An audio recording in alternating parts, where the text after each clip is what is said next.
Good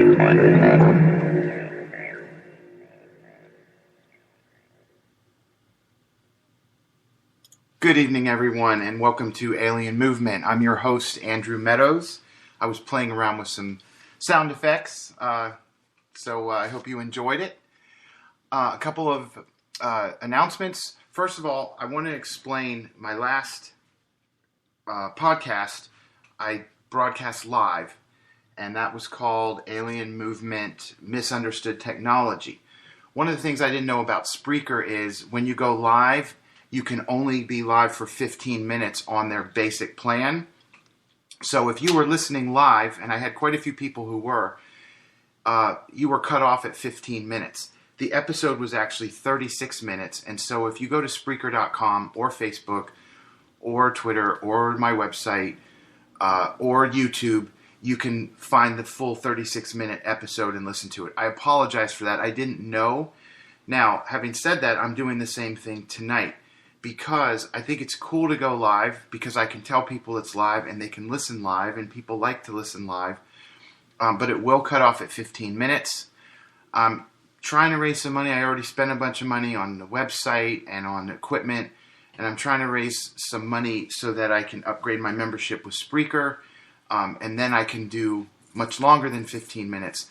But at least I thought people who wanted to tune in at 8 and listen live can do so for the first 15 minutes, and then they can listen to the rest of it later, because it'll be available at all my different places. So the usual housekeeping: my website is alienmovement.org. Twitter is at alienmovement1, the number 1. Facebook is at alienmovement.org. Spreaker is spreaker.com. Just search Alien Movement. I have an account with Patreon.com, Patreon.com. You just search Alien Movement. You can sponsor me for $1 a month, $3 a month, $5 a month. That money will be used to upgrade equipment, possibly even rent a recording studio, get guests. I already have a list of guests, and I've reached out to some. This is brand new. This is episode 3. So the first one was called The Launch, which I thought was a cool play on words, like launching a rocket. It's the launch of a new podcast. Number 2 was Misunderstood Technology, and tonight is called The Aurora Crash, and I'll get into that in a minute. So again, I just want to explain, because this is a new podcast, I want to talk about, well, first of all, I'll talk about anything that my listeners want to talk about. So if you write me on Facebook or Twitter and ask me to talk about something, I most certainly will, to the best of my ability. But I'm not really, I don't want to talk about ghosts. Ghosts and aliens have nothing to do with each other. I don't know if there are or there aren't ghosts, but they have nothing to do with aliens. And so I don't want to talk about ghosts. That's, for some reason, those two things are linked by so many people. I don't want to get into that. I don't really talk about time travel. And I'm not at all saying that it doesn't exist. I don't know anything about it. And other dimensions. I feel like there's so much life in this galaxy, in this universe, in this dimension, that I don't really need to cross over to 12 other dimensions. And besides, as I said in my last podcast, unless I can get a guest on the show who's an astrophysicist, I'm not really qualified to talk about other dimensions and time travel and stuff like that. Now, I have a friend who's a doctor. I call him Bones, and he's a medical doctor, but I asked him about coming on the show to talk about other dimensions. And he said, "Damn it, Andrew, I'm a doctor, not an astrophysicist." Anyway, so I hope you get it. That was my little joke of the night. I thought it was funny. I've been working on it all day, so thank you very much. So let's get to the topic of the night. I am going to put on Facebook and Twitter, or at least I'm going to try to, this link to this newspaper article. That did not work. For the crash in Aurora, Texas. So Aurora, Texas, 1897, there was a cigar-shaped craft that flew over Aurora, Texas, and crashed into a farm. It actually hit, there, I got it to work. Not exactly the way I wanted to, but it did work on Facebook. What I wanted to do is actually post the newspaper article so you could see it written in the Dallas Morning News. What it did is it took you to Wikipedia. You can click on that link, and then that will, when you click on the link, you will see the newspaper article on the right. You can click on it, and it'll make it larger, and you can actually read it.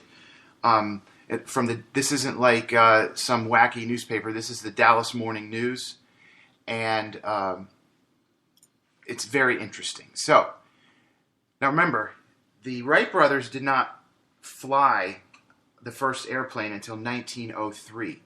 This crash happened in 1897. April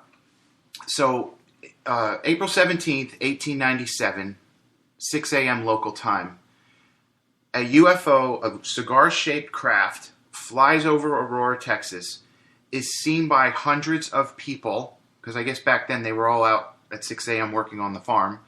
I'm sleeping at 6 a.m., and it's flying over Aurora, Texas, flying over this farm, and hits a windmill on the farm. Crashes, destroys the windmill, destroys the farm owner's well. He had a well on the property that was also destroyed. And the farm was owned by a judge, Judge Proctor.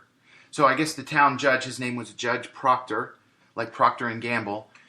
He owned the farm, and this cigar-shaped craft flew over, was seen by hundreds of people, hit this windmill, crashed, destroyed the well, wreckage everywhere.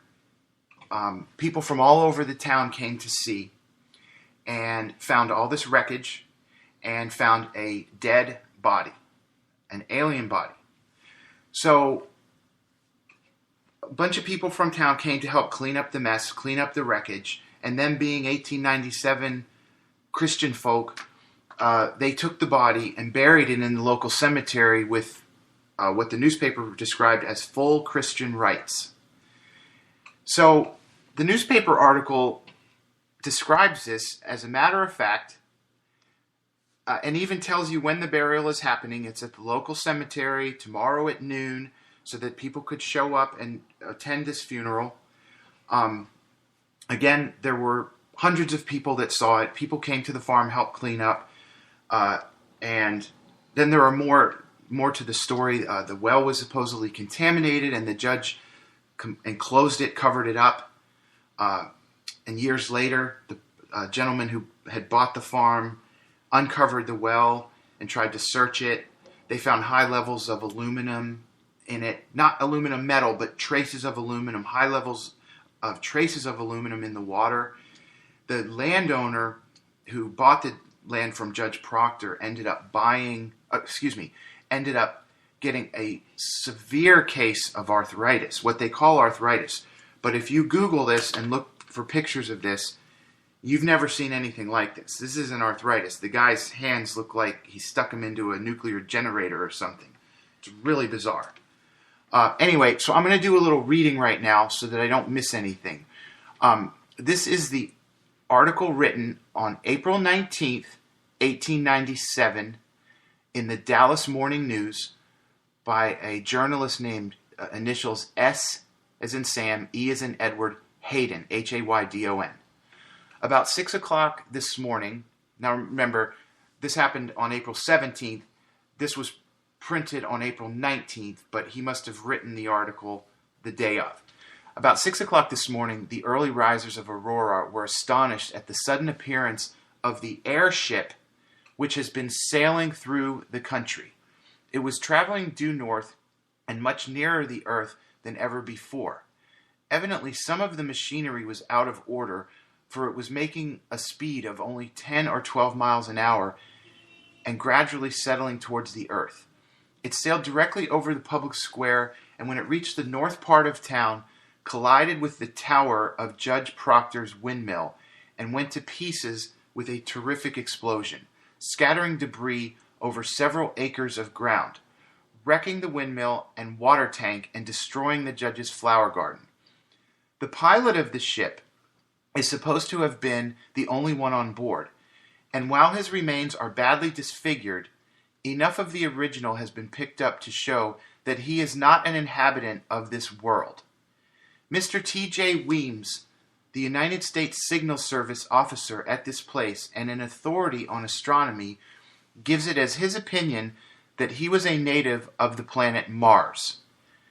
Papers found on his person, evidently the record of his travels, are written in some unknown hieroglyphics and cannot be deciphered.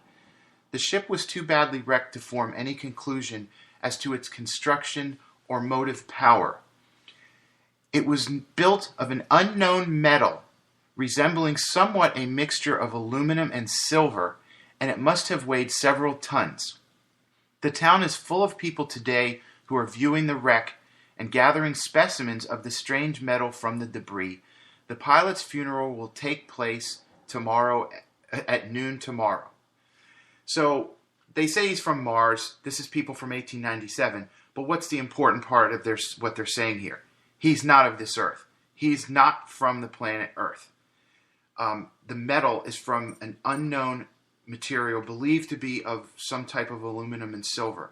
I mean, this is a spaceship with an alien body that was described by all the people there as not of this earth.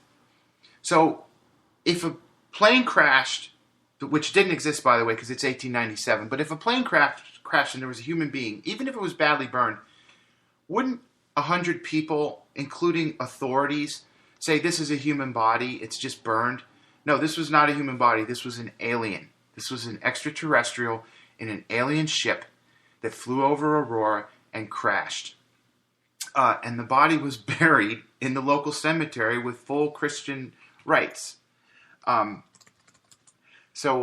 Just absolutely fascinating. One of my favorite stories. The first time I saw this story was on TV, and I always say it must have been Ancient Aliens, because I've watched every episode of that show 100 times, but it might not have been. I do know that the TV show UFO Files. Oh, by the way, don't forget, I'm only 15 minutes live, and then if you're listening to me live, it's going to cut off. You'll have to wait until I'm done, and it'll upload on Facebook, Twitter, YouTube. By the way, on YouTube, if you go to YouTube and search Alien Movement, you're going to find 10,000 things. If you search channel only, I should be at or near the top. And if you have any trouble with that, you can search by episode name. So if you do Alien Movement dash the Aurora crash, you will definitely find me immediately. Anyway, sorry. So the TV show UFO Files investigated this and did an episode on the incident in 2005 titled Texas Roswell. The episode featured a 1973 investigation by a gentleman named Bill Case. He was an aviation writer for the Dallas Times-Herald, and he was the I don't know if this is Bill Case was the aviation writer and the Texas State Director, or if the investigation was led by two people, Bill Case and a guy who's the Texas State Director of the MUFON network. So it was either one or two gentlemen. This guy could have been both, but I hope you understand what I'm saying. Anyway, so the investigation uncovered two eyewitnesses to the crash: Mary Evans, who was 15 at the time, and then Charlie Stevens, who was 10 at the time. Now remember, they were interviewed in 1973, so they would have been elderly. Let's just call it that. But Mary Evans told in the interview how her parents went to the crash site. They forbade her from going, and the discovery of the alien body. So she's 15. She's not 3. She's 15. Her parents return, tell her all about the crash site, wouldn't let her go along, and they told her about the discovery of the alien body. Charlie Stevens, who was 10 at the time, said that he saw the airship trailing smoke as it headed toward North Aurora. He wanted to see what happened, but his father made him finish his chores. Later, he told how his father went to town the next day and saw wreckage from the